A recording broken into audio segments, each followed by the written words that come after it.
10월 9일 한글날을 맞이해서 한글 뜻 그리고 만든 사람, 한글날이 무엇인지에 대해서 알아봅시다. 먼저 알아보기에 앞서서 한번 이런 생각을 해봅시다. 여러분이 학교에 갔는데 학교 게시판에 이렇게 큰 공지사항이 붙은 거예요. 무슨 말인지 알겠나요? 여기 교장선생님 도장이 있는 거 봐서는 좀 중요한 것 같은데 궁금하긴 했지만은 도대체 무슨 글자인지 알 수가 없어서 그냥 집으로 돌아갔습니다. 다음 날이 됐습니다. 다음 날 점심시간이 됐는데 아이들이 하나 둘씩 뭔가 꺼내기 시작했어요. 바로 도시락입니다. 그런데 도시락을 준비하지 못한 이 토끼 같은 경우에는 그만 점심을 굶고 말았어요. 이 게시판에 있는 글이 다음 주부터는 급식이 없습니다. 점심시간에 먹을 음식을 집에서 가져오세요 라고 적혀 있었기 때문입니다. 선생님은 이제 번역기를 통해서 독일어로 바꿨어요. 여러분 이렇게 공지사항에 글이 있으면 읽을 수 있는 친구들 아무래도 한 명도 없을 것 같아요. 이런 어처구니 없는 일들이 옛날에는 당연한 것이었어요. 이게 도대체 무슨 말이야? 예전에는 모든 글자가 한자로 적혀 있었어요. 그러니까 한문이라고도 하죠. 여러분 중에 뭐 한문 공부를 많이 한 친구들은 이게 대충 아는 글자도 있을 텐데 대부분의 백성들은 이 한문을 알지 못하는 상태였습니다. 한문은 소수의 이제 양반 그리고 선비 이런 사람들만 글을 익힐 수 있었고 대부분의 사람들은 농사일하고 뭐 일하기가 바빠서 글자 공부를 제대로 하지 못했어요. 그리고 한문이 너무너무 이제 글자 수가 많기 때문에 다 외우기도 어렵고 그래서 글을 모르는 백성들이 많았습니다. 아까 여러분 점심시간에 도시락 못 갖고 온 그거는 아주 작은 일이에요. 이 사람들은 뭔가 글을 몰라서 어떤 중요한 돈을 내는 일을 놓쳐가지고 땅을 빼앗긴다든가 아니면 나도 모르게 이상한 조건으로 계약을 해버린다든가 더더 억울하고 힘든 일들이 많았어요. 이것을 본 그 당시에 세종대왕은 너무 마음이 아팠어요. 그리고 또 놀랐어요. 한문을 모르는 백성들을 위해서 조금 더 쉽게 이두라고요. 한문을 조금 더 쉽게 읽을 수 있는 그런 글, 도와주는 글이 있긴 있었는데 백성들이 이렇게 모르다니 어떡하지? 하면서 백성들을 걱정하는 마음이 컸습니다. 백성들이 어떻게 하면은 이제 글을 좀 읽고 그리고 이해할 수 있을까? 자기 뜻대로 좀 마음을 펼칠 수 있을까 하는 고민을 하던 중에 세종대왕은 집현전이라는 곳의 학자들, 집현전이라는 것은 그때 학문을 연구하는 그런 기관을 말해요.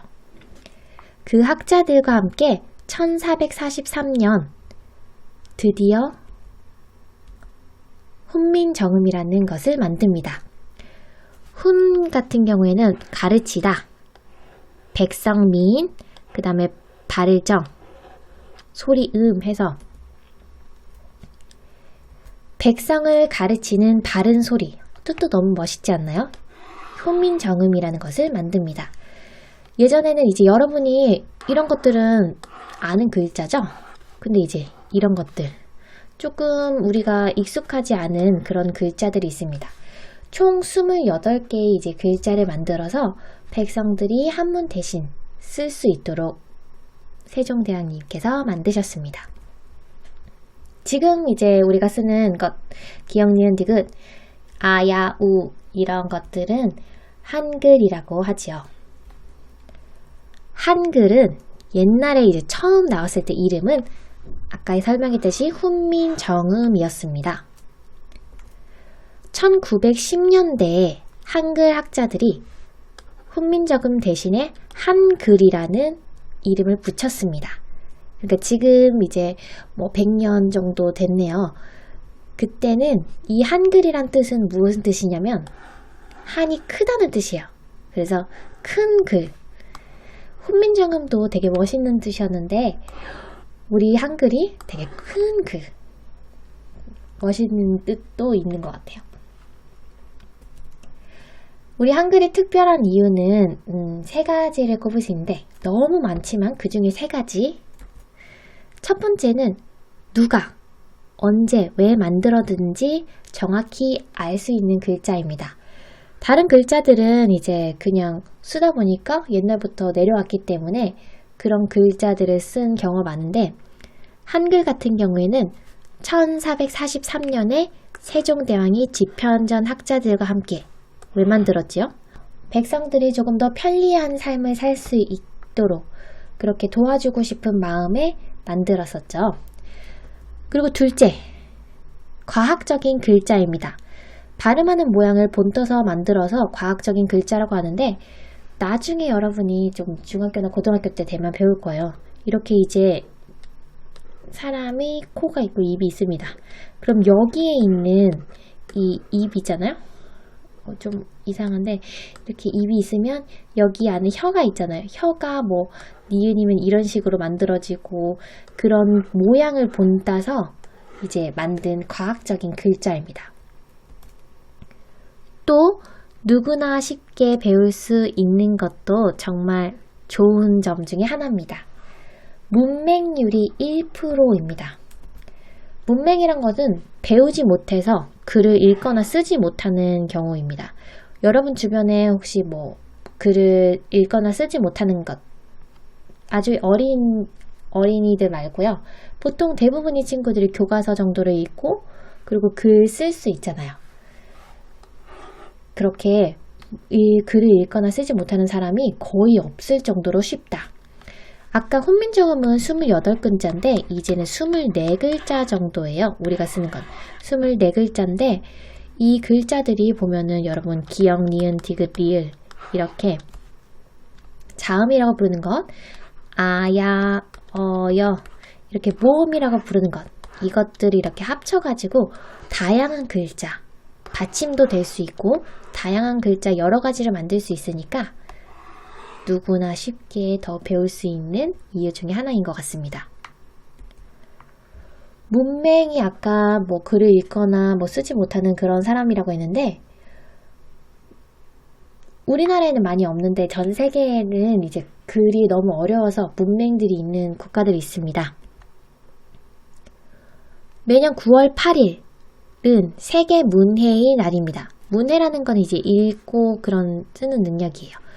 유네스코에서 이 문맹 퇴치를 하기 위해서 문해의 날을 만들고 문맹을 퇴치에 힘쓴 사람 그리고 단체한테 상을 줍니다. 어떤 사람이 이제 그 글을 읽고 쓰는 능력을 기를 수 있도록 그렇게 도움을 많이 주는 단체나 사람한테 상을 주는데 이 상 이름이 도대체 뭐냐면 유네스코 세종대왕 문해상입니다.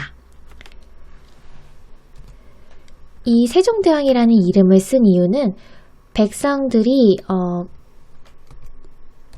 말과 글을 쉽게 익히고 이용할 수 있도록 한 세종대왕의 그 한글을 만든 정신을 기리기 위해서 그래서 이렇게 이름을 세종대왕 문해상이라고 지었다고 합니다. 너무 자랑스럽지 않나요? 이런 세종대왕을 기념하기 위해서 서울 광화문 광장에 세종대왕 동상을 세웠습니다. 보기만 해도 크죠? 근데 진짜 실제로 가서 보면은 정말 거대하고 되게 위대해 보이는 동상입니다. 또 다른 거는 이제 만원권 지폐에 이렇게 세종대왕의 사진이 있습니다. 그리고 여기 자세히 보면은 한문이 아니라 이제 훈민정음으로 쓴 글자들이 있습니다. 그리고 또 이제 근데 궁금한 친구들이 있을 거예요. 아니 왜 만원권이야? 5만원권 아니고? 그때 당시에는 5만원권이 생기기 전이었어요. 그래서 뭐 5천원, 1,000원, 만원 이렇게 있을 때 만원이 가장 지폐 중에서 비싼, 그러니까 가장 금액이 큰 지폐였습니다. 그래서 그때 이제 가장 중요한 세종대왕님을 여기 만원권의 그림으로 넣었던 것이고요. 그리고 또 한글을 이제 기리기 위해서 한글날도 만들었습니다. 한글날은 훈민정음을 만들어서 알린 것을 기념하는 날입니다. 옛날에는 1926년도에는 9월 29일 날 각야날이었습니다. 지금은 아야어여 이렇게 하지만 그때는 각야, 거겨 이런 식으로 많이 이제 얘기했기 때문에 가장 첫 번째 오는 그 두 글자를 따서 각야날. 그 다음에 28년 됐을 때는 한글날이라고 그때 이제 이름 붙이기로 하고, 지금은 이제 한글날 10월 9일 한글날이잖아요. 그건 이제 광복하고 1945년에 그제서야 이거 계산을 해보니까 음력 양력 알죠? 양력으로 했을 때 10월 9일이 한글을 만든 날일 것 같다 해서 10월 9일 한글날이 되었습니다. 2006년부터는 국경일로 지정을 했고요. 국경일이라는 것은 나라의 경사스러운 일이 기념하는 날이잖아요. 그래서 국경일에는 뭐를 달죠? 태극기를 이렇게 달죠. 끝까지 올린 상태에서. 국경일에는 3.1절, 제헌절, 광복절, 개천절, 한글날도 있는데 광복절은 우리나라를 되찾았기 때문에 기쁜 날이고, 한글날 같은 경우에도 정말 기쁜 날이죠. 우리나라 사람들이 쓰는 글자, 우리만의 글자를 만든 날이기 때문이에요. 훈민정음을 처음 이제 만든 것이 1443년 정도잖아요. 그럼 지금까지는 한 500~600년이 지날 동안 우리가 한글을 쓰고 있는데, 한글을 500~600년 쓸 때 그냥 편안히 써온 것은 아니었어요. 한글도 없어질 수 있는 그런 위기를 맞이했습니다. 한글 위기, 도대체 무엇이 있었을까요? 먼저 1443년에 훈민정음을 처음 만들었을 때는 신하들이 몹시 반대했습니다. 왜냐하면 이 훈민정음은 누구를 위한 글자였나요? 양반이 아니라 글을 몰랐던 백성들을 위한 글자였잖아요. 그래서 왜 글을 그냥 써요 하면서 반대를 심하게 했습니다. 그래서 처음에 이제 세종대왕이 훈민정음을 만들 때도 이렇게 글을 만들겠다는 얘기를 하지 않고 몰래 글을 만들기 시작했었다고 합니다. 이렇게 신하들은 훈민정음을 반대했지만 세종대왕의 뜻이 강했기 때문에 그래도 오늘날 이렇게 훈민정음이 나오게 되었습니다. 또 두 번째 이제 큰 위기는 바로 1930년대에 있었던 일제강점기입니다. 일제강점기라는 것은 옛날에 우리나라를 일본이 다스릴 때, 우리가 일본 밑에 있었을 때, 그때 당시에는 한글을 못 쓰게 했어요. 그래서 우리나라 사람들이 한글을 아예 쓸 수 없도록, 그리고 그나마 있던 한글 이름도 다 일본 이름으로 바꾸도록 했어요. 여러분 할머니, 할아버지를 만났을 때 이거에 대해서 한번 여쭤보면은 몇 분들은 이제 바꿨다고 얘기해 주실 수도 있고, 그 어머니, 아버지한테 들었던 거를 이제 얘기해 주실 수도 있을 거예요.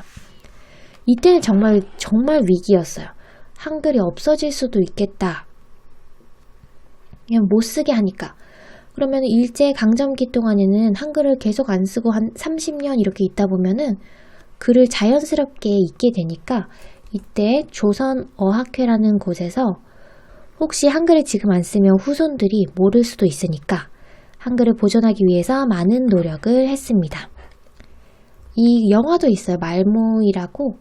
이 조선어학회 활동을 영화로 만든 것도 있으니까 그것도 한번 보면 좋을 것 같아요. 1400년대에는 세종대왕께서, 그리고 1930년대에는 조선어학회가 한글을 지키기 위해서 많은 노력을 했습니다. 자, 그러면 이제 500~600년 이렇게 전해져 내려온 한글, 위기는 더 이상 없을까요? 한글의 위기는 지금도 존재합니다. 왜냐하면 영어를 사용하는 것이 너무 많이 늘어났고, 그리고 이상하게 바꾸어서 사용하면서 원래 있었던 한글 말고 이상한 한글들만 알고 있는 친구들이 있어요. 맞춤법 많이 틀리죠. 그래서 이제 이런 것 때문에 오늘날 한글이 또 위기를 맞게 되었습니다. 우리 조상님들이 500~600년 이렇게 고스란히 물려주신 한글을 우리도 소중히 써서 다음에 후손들에게 물려주기 위해서는 첫 번째, 영어보다 한글을 사용하려는 마음을 가져야 됩니다. 어떤 것들을 얘기하냐면 예전에 이제 그런 것들이 있었어요. 인터넷에서 밑에 댓글을 달려주는 거. 지금은 댓글이라는 말이 정말 흔한데 선생님이 어릴 때만 해도 리플이라고 그걸 불렀어요. 그런데 국립국어원, 그러니까 옛날에 조선어학회가 있다면 지금은 그 국어 한글을 연구하는 것이 국립국어원인데 거기에서는 이렇게 영어로 많이 쓰이는 것들을 우리나라 말로 바꾸려는 노력을 합니다. 이건 아주 성공적인 바꾼 사례이고, 두 번째로 이제 노력하고 있는 것들은 여러분 뭐 홈페이지 이런 거 알죠? 홈페이지를 누리집으로 바꾸려고 합니다. 일반 사람들은 잘 모르는데 여러분 교과서 같은 거 보면은 홈페이지란 말 대신 다 누리집이란 말로 써져 있을 거예요. 여러분들이 이제 그런 홈페이지 대신에 누리집이라는 말들을 많이 쓰게 되면은 여러분들이 이제 친구나 아니면 부모님, 어른들도 조금 이렇게 바꾸는데 도움을 줄 수 있겠죠? 우리가 뭐 컴퓨터, 태블릿 이런 것들은 쉽게 바꿀 수 없지만 이렇게 바꾸려는 노력이 있는 단어들 같은 경우에는 되도록이면 한글을 쓰려는 노력이 필요할 것 같습니다. 두 번째, 맞춤법을 올바르게 사용합니다.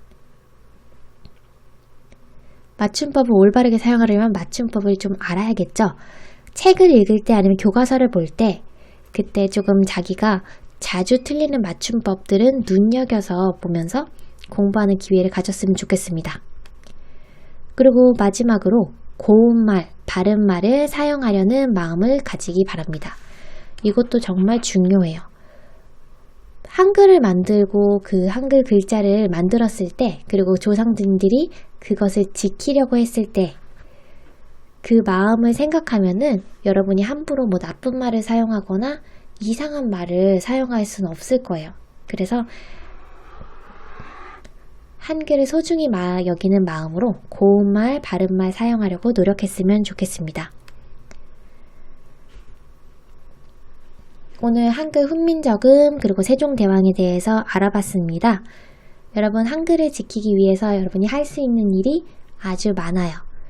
일단 나부터 맞춤법을 잘 알고 그리고 바르게 말을 사용하려는 그 마음 그것들을 꼭 지키고 한 다음에 우리 한글이 5,600년 동안 잘 내려온 것처럼 우리도 후손들에게 한글을 뭐 1000년, 2000년 계속 바르게 사용할 수 있도록 보내줄 수 있는 그런 사람이 되었으면 좋겠습니다. 한글날에 빨간 날이라고 좋다고만 생각하지 말고 정말 우리나라 글자를 가지게 됐다. 기쁜 마음으로 잠깐이라도 한글날을 보내는 시간이 되길 바랍니다.